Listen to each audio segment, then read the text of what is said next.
नमस्कार, मी अद्वैत ढेरंगे। आज आपण ऐकणार आहोत माझी एक स्वरचित कविता जीवन नाट्य।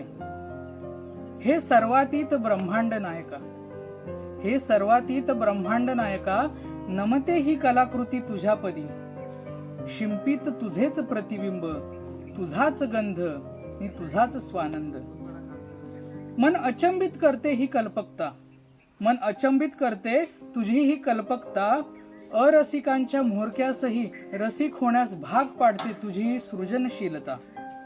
पण एक प्रश्न सतत घोंगावतो माझ्या मनी, एक प्रश्न सतत घोंगावतो माझ्या मनी, की या संसारी मांडवाचा खांब उभारता कितीदा घडे माझ्या हातून विटंबना।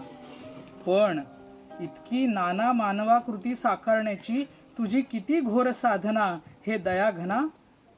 पण मन भानावर येतास, मन भानावर येतास, मनास समजावे मीच स्वतः की तूच आहेस या वैश्विक नाट्याचा निर्माता। तुझ्या या निर्मितीसाठी माझ्या समूहास करीन आर्जव आणि देईन म्हणतो तुला एखादा जीवन गौरव।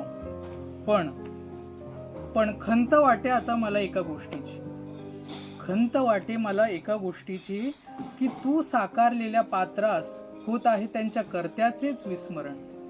पण जेव्हा होई स्मरण तेव्हा स्वगत सादर करताना दाटून येई कंठ।